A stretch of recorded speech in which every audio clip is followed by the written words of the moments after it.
El Movimiento Misionero Santa María de Nazaret le da la bienvenida a este taller de sanación interior que se llama Sanando a través del perdón. La primera reflexión de este taller se llama La espiritualidad del perdón y utilizamos Mateo 6, versículos 7 hacia adelante.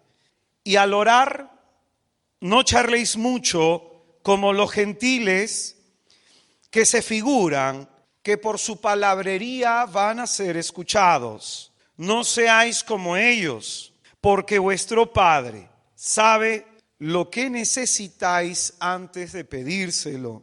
Vosotros pues orad así: Padre nuestro que estás en los cielos, santificado sea tu nombre, venga tu reino, hágase tu voluntad, así en la tierra como en el cielo. Nuestro pan cotidiano, dásnosle hoy y perdónanos nuestras deudas, así como nosotros hemos perdonado a nuestros deudores. Y no nos dejes caer en tentación, mas líbranos del mal. Que si vosotros perdonáis a los hombres sus ofensas, os perdonará también a vosotros vuestro Padre celestial. Pero si no perdonáis a los hombres, tampoco vuestro Padre perdonará vuestras ofensas. Es palabra del Señor. Pues bien, hace un tiempo atrás, el Señor, por un acto de su bondad y su misericordia, me permite acompañar a algunas personas espiritualmente y me permite hacer consejería espiritual con algunos, que específicamente me pide el Señor. Hay mucha gente que me dice si le puedo ayudar, pero es difícil. Me es bien complicado, pero este hermanito el Señor me ha pedido que lo acompañe. Es un buen psicólogo, una persona de fe, una persona que yo admiro mucho y como todos tiene heridas emocionales y como todos tiene problemas aún no resueltos en su historia. Él me contó de uno de estos problemas que tenía en esta historia suya que aún no podía resolver y que tenía mucho que ver con el perdón. Él me dice que como psicólogo ya lo había trabajado, ha ido a las terapias de distintas escuelas dentro de lo que es la psicología, las distintas escuelas que hay, de pronto ha hecho terapia tal, y nada, es un tema que no puede resolver. Y de pronto yo le dije, es que el problema tuyo, siendo cristiano, a este problema del perdón le estás dando un enfoque psicológico y no teológico. Y me dijo, ¿y cuál es la diferencia? La diferencia es la gracia, la diferencia es el poder de Dios. Entonces, ¿por qué te cuento esto? Porque a lo largo de estos días yo no te voy a dar un enfoque psicológico del perdón. Si bien algo de eso se hablará, porque el ser humano es cuerpo, es mente y es espíritu. Pero lo importante de hablar de un enfoque teológico es entender qué me dice Dios respecto al perdón. No es lo que me dice el hombre. ¿Cómo ve Dios esta situación y cómo Dios nos invita a enfrentarlo? Por eso, para poder entender esta reflexión, el primer tema habla de la espiritualidad del perdón. Para que podamos comprender este tema, entonces nos es necesario explicar un término: espiritualidad. Una espiritualidad es un conjunto de principios o actitudes que configuran la vida espiritual de una persona o de un colectivo de personas. Pongamos un ejemplo. Los franciscanos, ¿es una espiritualidad o no? Es decir, hay algunas características específicas que los definen y los diferencian de los dominicos, por ejemplo, que también es otra espiritualidad.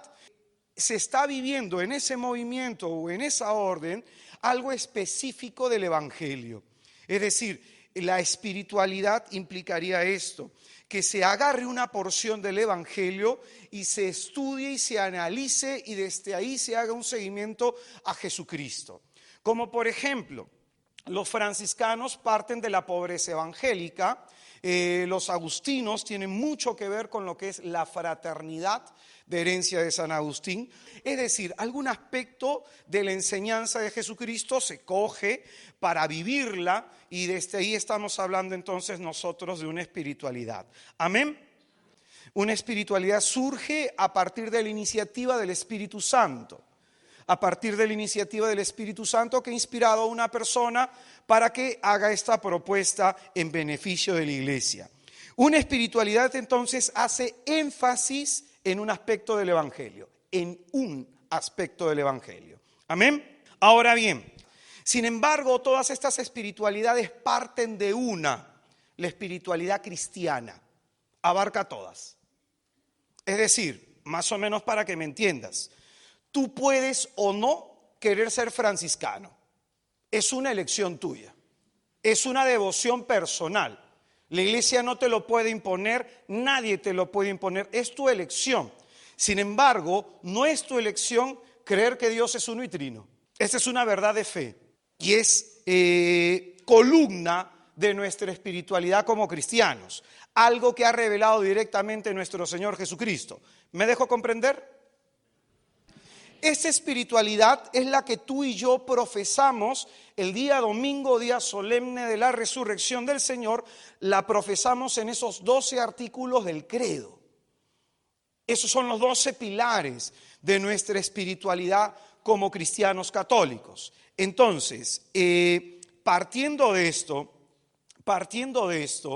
el creer en la Santa Trinidad, en María como Madre de Dios, Madre de la Iglesia, el creer en la presencia real de Jesucristo en la Eucaristía no es opcional, es constitucional de nuestra esencia como cristianos católicos. Amén. Es en ese contexto que el perdón no es algo opcional de la vida del cristiano. Es en ese contexto que cuando vamos a hablar de perdonar, no es si tú quieres.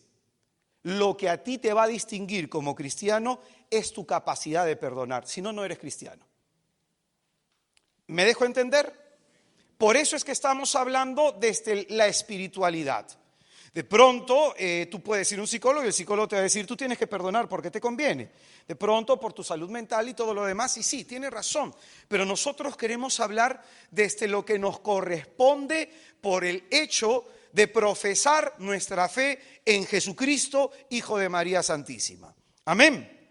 Entonces, acá repito, el perdonar es parte de la espiritualidad cristiana católica, y no es algo opcional, es algo constitutivo, es decir, es en esencia lo que nos constituye como cristianos, como hijos de Dios. Amén.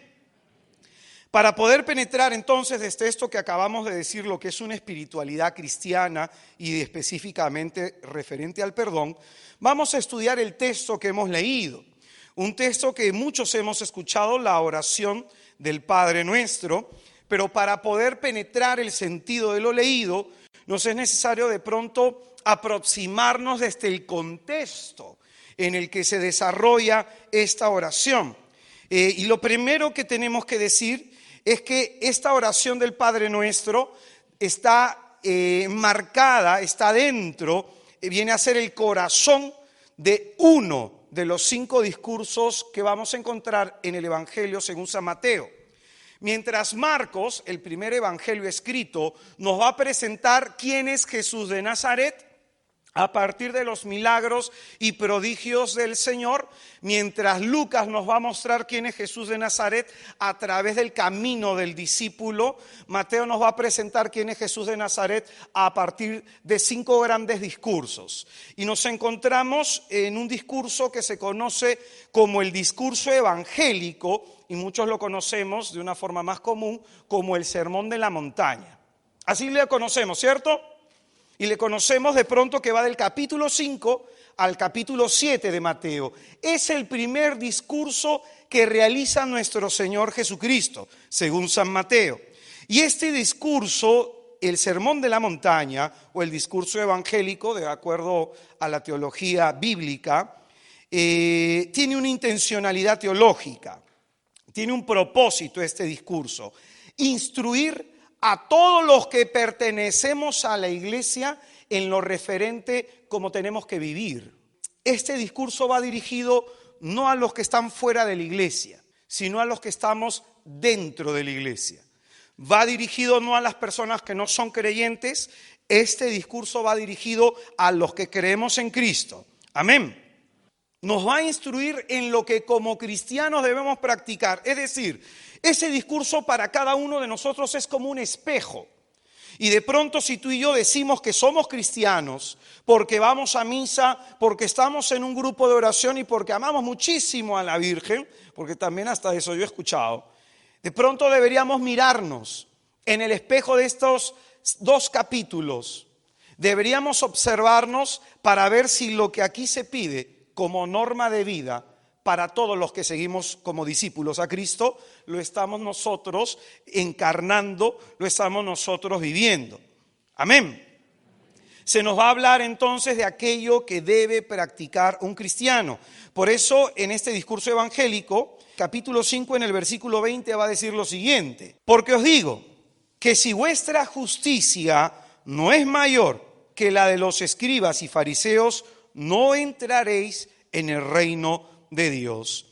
Es decir, el Señor con eso va a decirnos que nuestra práctica religiosa, nuestra vida religiosa, nuestra vida moral tiene que ser de acuerdo a estas condiciones que el Señor va a ir describiendo en todo este discurso. Por eso se le conoce como el discurso evangélico. Es el proyecto de vida cristiana al cual todos tenemos que aspirar y al cual todos tenemos que movernos.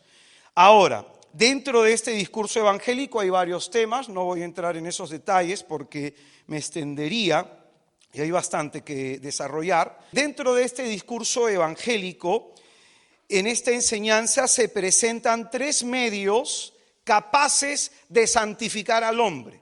Se nos va a hablar en un primer momento, en el capítulo 6, en el versículo 1, se nos va a hablar de la limosna. Después en el versículo 5 se nos va a hablar de la oración y después en el versículo 16 se nos va a hablar del ayuno. Con esto el Señor que muestra que los cristianos, los que seguimos al Señor, si hacemos limosna, si oramos, si ayunamos, eso va a ser un medio por el cual nosotros nos santificamos. Amén. De estos 3 medios que santifican al hombre, ¿cuál es el que está en el centro? Lo que significa que la oración tiene que ser el centro de la vida del cristiano. Por lo tanto, se dice que aquel que no ora no tiene vida espiritual. La vida espiritual implica un diálogo con Dios, implica relación con Dios, comunicación con Dios. Entonces Jesucristo va a poner de esas 3 cosas que te pueden santificar, la que va a poner en el centro, y no va a ser por gusto, no es simplemente que el Señor se le ocurrió ese orden. Él quiso ese orden, poner a la oración en el centro de la actividad del cristiano. Escucha bien, porque el cristiano que ora hace a Dios el centro de su vida. Amén. Entonces mira todo el enfoque que estamos tratando de darle para penetrar recién en la oración. Y es en ese sentido que el Señor nos invita a orar, y es en ese sentido que nos invita a dirigirnos a Dios y nos enseña en la oración del Padre Nuestro el modo, el cómo debemos dirigirnos a Dios. Y nos pide que en un primer momento la forma como nosotros nos dirijamos a Dios se diferencie en un momento de los paganos, que por mucho hablar y por su palabrería creen que Dios les va a escuchar. Y es verdad que a veces nosotros oramos como paganos. De pronto le pedimos 1 y le pedimos 2 y le pedimos 3, por si acaso si el Señor no habría escuchado. Y mira, entiende esta idea. Imagínate que tú seas un griego o que tú seas un romano. De acuerdo a lo que fuera, te acercas a Júpiter o te acercas a Zeus y de pronto estás ante la estatua de ellos y le dices Zeus o Júpiter, como fuera, le dices te pido que te acuerdes por mi familia, te pido que bendigas mi hogar, y tú ves que tu hogar no es bendecido. ¿Por qué? Porque ese Dios no oye, no ve y no puede responderle, no existe. Por eso el pagano constantemente repite y repite y repite y repite y repite su oración, porque le está orando a algo que no va a responderle nunca. Jesucristo en este texto va a decir: ustedes no oren como ellos, pero también va a decir: ustedes no oren como los fariseos, que son hipócritas, y va a marcar una diferencia clarísima, que en hebreo Padre se dice Ab. Sin embargo, el Señor en el Evangelio de Marcos, en el huerto de Getsemaní, nos va a decir que nosotros al Padre le llamemos Abba, que significa Padre mío o Papito mío.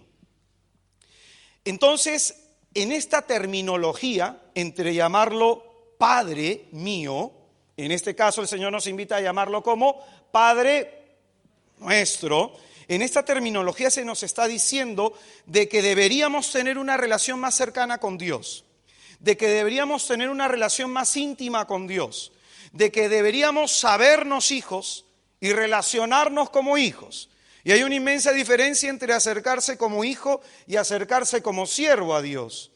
El hijo se siente con derecho a reclamar lo que es suyo, el siervo simplemente pide y espera. Entonces hay una inmensa diferencia, no me voy a centrar mucho en esa cuestión. Sin embargo, la oración del Padre Nuestro nos va a mostrar que hay 7 peticiones.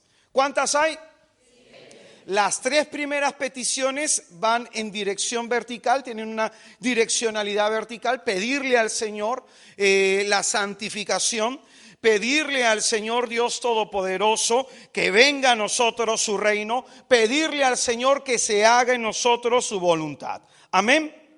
Después en la 4ª petición se nos habla de pedirle el pan cotidiano, el de cada día, el alimento, pero entendemos no solamente el alimento para el cuerpo, sino el alimento para el alma. Pero es importante señalar esto, que Dios quiere darnos lo necesario para subsistir.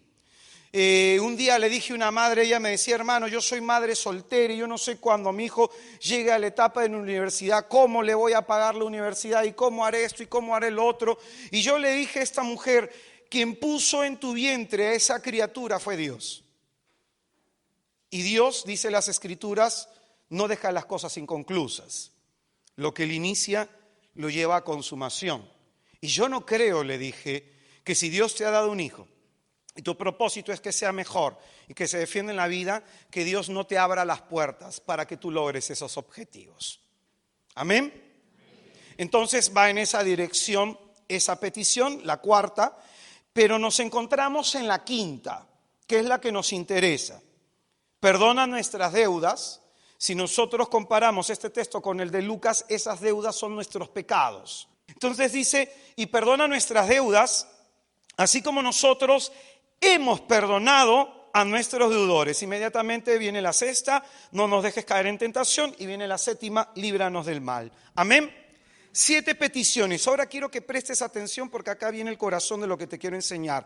De las 7 peticiones, el Señor quiere que nos centremos en la 5ª. Porque el Señor, terminando la oración del Padre Nuestro, va a dar una explicación necesaria y urgente para los que vivimos en la iglesia de poner en práctica y de vivir conforme a la espiritualidad de esta 5ª petición. Dice, versículo 14, que si vosotros perdonáis a los hombres sus ofensas, os perdonará a vosotros vuestro Padre Celestial. Pero si no perdonáis a los hombres, tampoco vuestro Padre perdonará vuestras ofensas. El mensaje es clarísimo, totalmente claro, no queda duda, no hay algo que no se pueda comprender, el mensaje es clarísimo. Quien no perdone a quien le haya ofendido, Dios tampoco le va a perdonar. Y es así de claro, no se puede negociar contra este punto. Es lo que el Señor ha querido enseñarnos y en el centro de la vida del cristiano tiene que haber esta disposición a perdonar. Amén. Amén. Por lo tanto, el perdonar aparece aquí como una exigencia, como una condición necesaria para que Dios perdone nuestras ofensas. Porque podemos nosotros ir al confesionario resentidos con nuestros hermanos, porque podemos nosotros estar viviendo con el corazón lleno de odio y de resentimiento y creer que estamos en comunión con Dios. Y la palabra de Dios es clarísima. Dios no va a perdonar tus pecados si tú no perdonas al que te ofende. Clarísimo. Por eso es que nosotros no podemos verlo como gente que no conoce a Dios. No podemos hablar del perdón sin un enfoque cristiano. No podemos hablarlo así, no es opcional, porque de pronto no se trata que tú vayas a terapias y que tú estés trabajando y te esfuerces. No, el Señor te dice, si tú no perdonas, yo no te voy a perdonar. Amén. ¿Claros hasta acá? Esto, hermano, es exigencia de vida cristiana. De inicio a fin, ahora escucha bien, de inicio a fin, la enseñanza del Señor incide muchísimo en la cuestión del perdonar las ofensas de mis hermanos.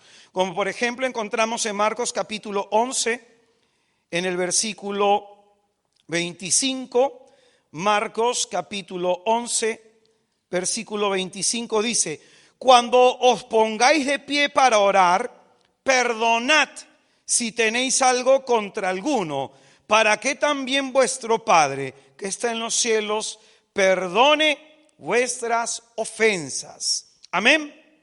Veamos otro texto. Lucas 6:37. Lucas capítulo 6, versículo 37 dice: no juzguéis y no seréis juzgados, no condenéis y no seréis condenados, perdonad y seréis perdonados. Lucas capítulo 6, versículo 37. Amén. Es decir, vamos a encontrar el llamado a perdonar como una clave constante en lo que es la vida del cristiano dentro de la iglesia.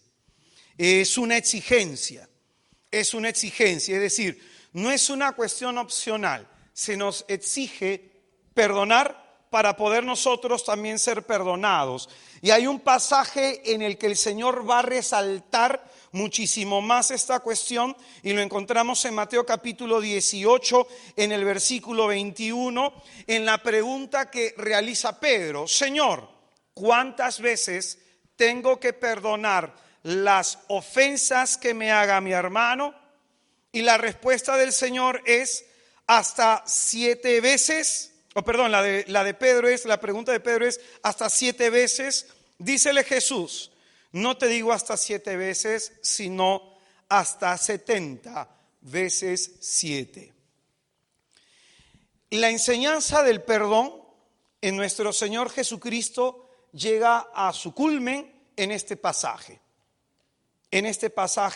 del 70 veces 7. Y el Señor, para enseñarle a Pedro y a todos los que vivimos dentro de la iglesia, para entender ese 70 veces 7, va a desarrollar la parábola del siervo sin entrañas. El siervo sin entrañas va a poner el caso de un hombre poderoso que pide cuentas a uno de sus criados y va a decir lo siguiente: al empezarlas a ajustar, le fue presentado uno que le debía 10,000 talentos. ¿Cuánto debía? ¿Cuánto debía? Pues bien, para que podamos entender qué significa deber 10,000 talentos, más o menos son como 50 millones de pesetas de oro. Ahora, quiero que prestes atención a esto.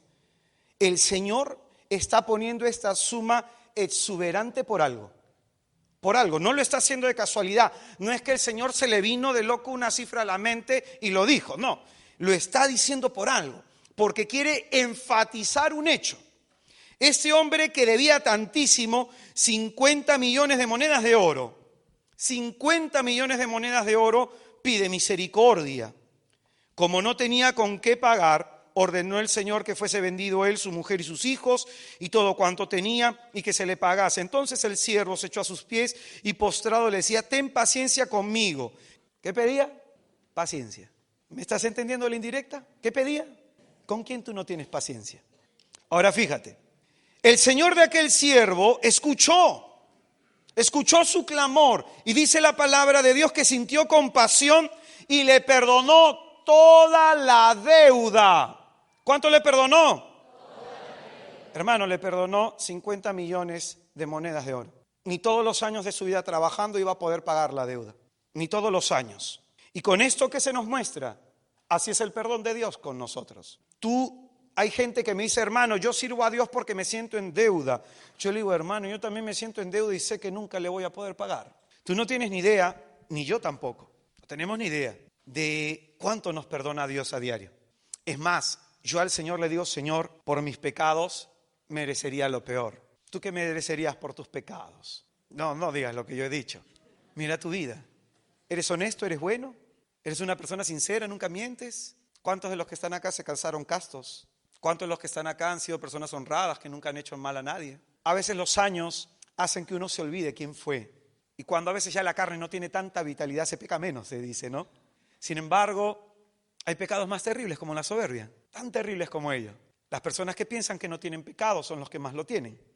Simplemente que el mal de la enfermedad espiritual, llamado soberbia, les impide verlo. Pero fíjate, muchos de nosotros no nos damos cuenta cuánto nos ha perdonado el Señor. Y hay una parábola, más que una parábola, hay un hecho, un acontecimiento que se suele decir que fue la mujer que está en el capítulo 8 del Evangelio de Juan, la mujer adúltera, ¿se acuerdan? La mujer adúltera que de pronto fue encontrada en flagrante delito.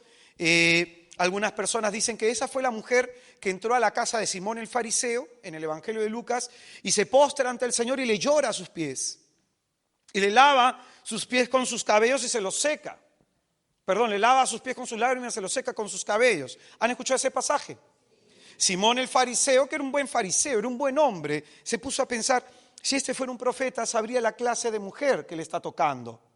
Y el Señor le dice, después de explicarle la situación, le dice el Señor, a quien mucho se le ha perdonado, mucho amor demuestra.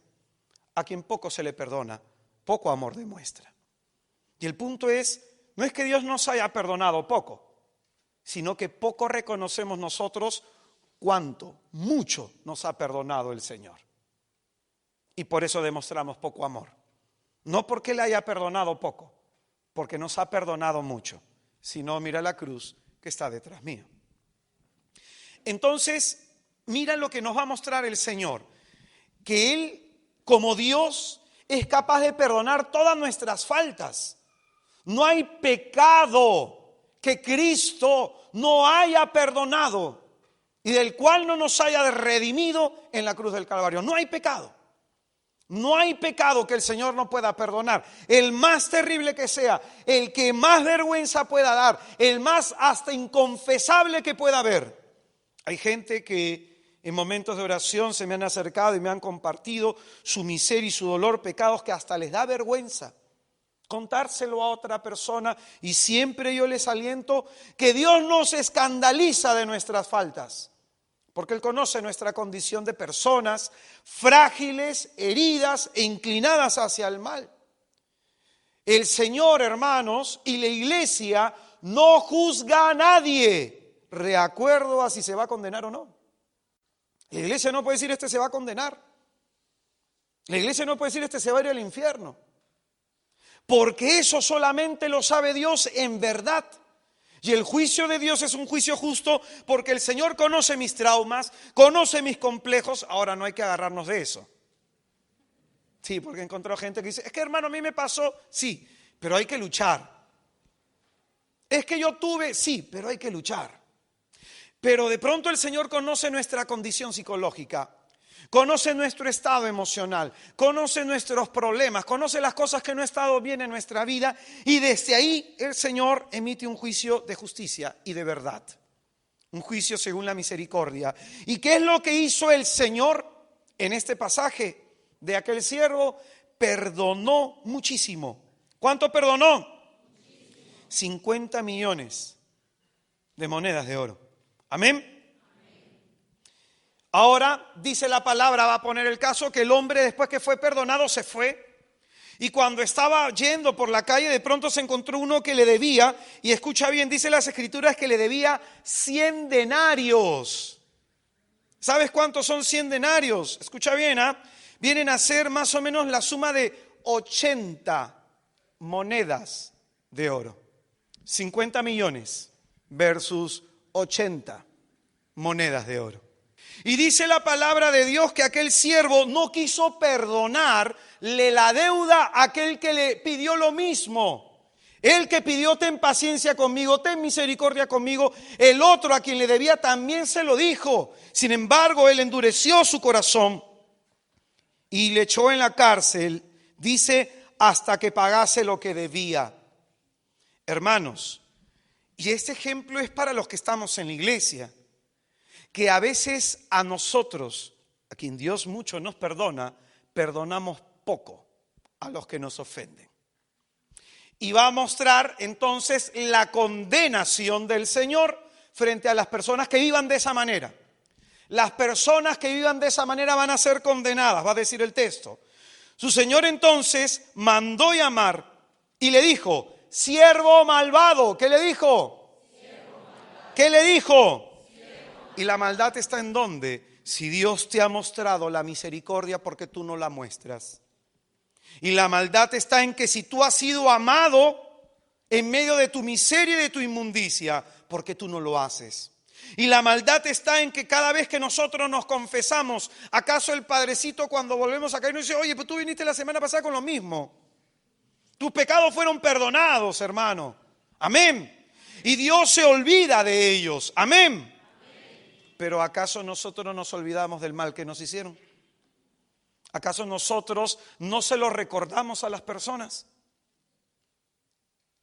Y no le volvemos a decir cuán mal nos hizo tal o cual actitud. Entonces va a decir acá lo siguiente. Siervo malvado, ¿qué es lo que dice? Yo te perdoné a ti toda aquella deuda porque me lo suplicaste. Se escucha bien. ¿Por qué el Señor nos perdona? Porque se lo suplicamos. Ahora tú quizás acá digas, sí, pero es que el otro que me ha ofendido no me ha pedido perdón. ¿No? A veces somos así, pídeme perdón. Se ríen, ¿no? ¿Por qué será? Pero mira lo que dice acá. Yo te perdoné a ti toda aquella deuda porque me lo suplicaste. ¿No debías tú también compadecerte de tu compañero del mismo modo como me compadecí yo de ti? Mira lo que le reclama. Eres malo, eres malvado. ¿Por qué no sientes compasión? ¿Por qué no sientes compasión con el que te ha ofendido, con el que te ha herido, con el que te ha hecho daño? Y no puedes sentir compasión porque la ira te ha cegado, el odio te está cegando y el ansia de venganza te está consumiendo. Y no puedes sentir compasión. Quieres que te pague la deuda. Quieres de alguna manera satisfacer tu dolor. Venganza. Amén. Esto contrasta contra nuestra mezquindad y la dureza de nuestro corazón, que hasta lo mínimo reclamamos, que hasta lo mínimo exigimos, que hasta lo mínimo recordamos y no perdonamos. Este texto es crucial. Acá llega la enseñanza del perdón en toda la doctrina de Cristo, llega a su culmen, a su plenitud. Con este pasaje, con esta parábola del siervo sin entrañas, el Señor le explica a Pedro el 70 veces 7. No se trata de que tú lleves la cuenta cuánto le vas perdonando, porque Dios no te lleva la cuenta. Pedro dice, ¿cuántas veces? 7, ya le perdoné 1, 2, ya le perdoné 3. ¿Cuántas más, Señor? Y a lo mejor tú estás multiplicando el 70 veces 7. Señor, ya voy por lo menos unas 50. Entonces el Señor te va a decir, ¿tú quieres que te lleve la cuenta de cuántas veces te perdono? ¿Quieres que contabilice cuántas veces te he perdonado? Importantísimo. Hermanos, ¿por qué están tan callados? Ánimo, hermano, es un taller de sanación. Pero hay que entender lo que enferma. Ahora escúchame bien. ¿Por qué el Señor nos dice que debemos perdonar? ¿Por qué el Señor nos exhorta a perdonar? Más o menos la palabra perdonar, aparece en unas 160 veces en las Escrituras. En las Escrituras, tanto Antiguo como Nuevo Testamento, y hay una explicación más profunda, obviamente, en el Nuevo Testamento. Pero, escucha bien, ¿por qué el Señor nos empuja a perdonar? Escucha bien, ¿eh? Porque Él vino para perdonarnos. ¿Acaso en el credo no decimos el perdón de los pecados? No hablamos de ello. No profesamos que nuestra fe es que creemos en el perdón de los pecados. Aquel que vino a perdonar nuestros pecados, nuestras deudas, dice la palabra de Dios. Mateo 26, 28 dice, porque esta es mi sangre de la alianza, que es derramada por muchos para el perdón de los pecados. Aquel hermano mío, escucha bien, que nos invita a perdonar, aquel que nos enseña que debemos perdonar, aquel que nos exige que perdonemos, es aquel que ha venido a perdonar nuestras faltas. Y a través de ese perdón reconciliarnos con el Padre. Y escucha bien, Y es aquel que en la cruz del Calvario nos recuerda que siempre debemos perdonar. ¿Cuál es la primera palabra que Jesús dice en la cruz después de haber sido traicionado? ¿Cuál es la primera palabra que Jesús dice en la cruz después de haber sido golpeado, humillado, vejado, insultado, después de haber sido herido de muerte? ¿Cuál es la primera palabra en la cruz del Señor después de que había sido abandonado? Aquel que nos dice que debemos y nos exige que perdonemos, nos muestra que en toda situación tenemos que hacerlo. No lo dice solo de palabras, sino con hechos concretos. Y la primera palabra en la cruz, en Lucas 23:34, es: Padre, perdónalos. Por una cuestión, no saben lo que hacen.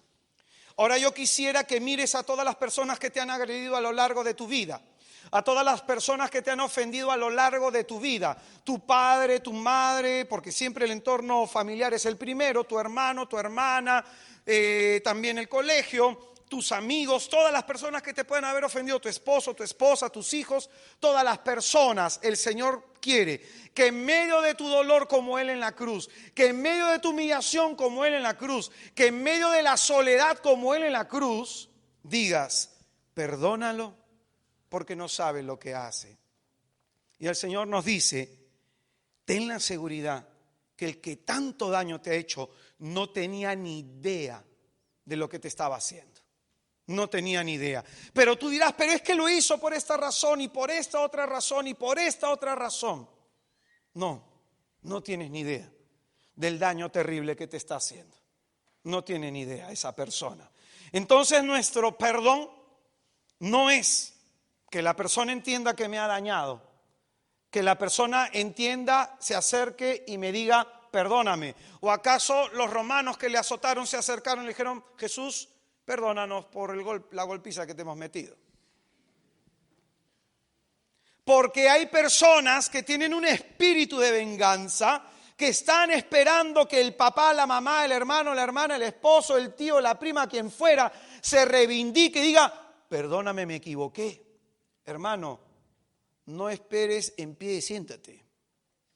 No lo van a hacer. Esperas por gusto. ¿Y sabes por qué a veces lo esperas? Porque en el fondo estás esperando satisfacer el deseo de venganza. Jesucristo en la cruz, ¿qué dice? No tiene ni idea lo que está haciendo. Padre, perdónalo, no sabe lo que hace. Y desde eso mismo, desde estas mismas palabras, el Señor nos invita a perdonar a la gente que nos rodea. Amén. Escúchame bien, dile al que está a tu izquierda, a tu derecha: perdonar no es opcional. Díselo por favor fuerte, díselo fuerte. Perdonar no es opcional. Amén. Hermano, en Hechos de los Apóstoles capítulo 7, en el versículo 59, se nos da un testimonio precioso. San Esteban, el primer mártir de la iglesia, que muere lapidado, diácono, llamado al servicio de los hermanos, en el momento que está siendo ejecutado por dar testimonio del Señor, antes de morir, Lucas preserva las palabras de este mártir. En Lucas capítulo 7, versículo 59 va a decir lo siguiente. Hechos 7:59 va a decir lo siguiente: mientras le apedreaban, Esteban hacía esta invocación. Escucha bien. Mientras le apedreaban, ¿qué le estaban haciendo? Estaban matando. Es decir, en el momento que lo dañan, en el momento que lo hieren, en el momento que le están quitando la vida, el Señor nos invita a que perdonemos, no cuando ya haya pasado la molestia, no cuando ya haya pasado la situación difícil. En el momento que tú estás siendo vulnerado, en el momento que te están quitando la vida, en ese momento que te están matando interiormente, la invocación de Esteban es la siguiente: Señor Jesús, recibe mi espíritu. Después dobló las rodillas y dijo con voz fuerte: Señor, no les tengas en cuenta este pecado. No le tengas en cuenta este pecado. Y diciendo esto se durmió. es decir, murió. En el entendimiento de la época, el dormitar significaba morir. Entonces, mira lo que está haciendo Esteban. En el momento de su agonía y de su muerte está contemplando al Señor y a un Cristo crucificado, que también en su misma condición de agonizante, perdonó a los que le estaban llevando a esa situación. ¿Qué significa? Esa es la espiritualidad cristiana. Esa es la espiritualidad cristiana. Lo que está viviendo Esteban, a ejemplo de Cristo. Entonces, ¿qué significa?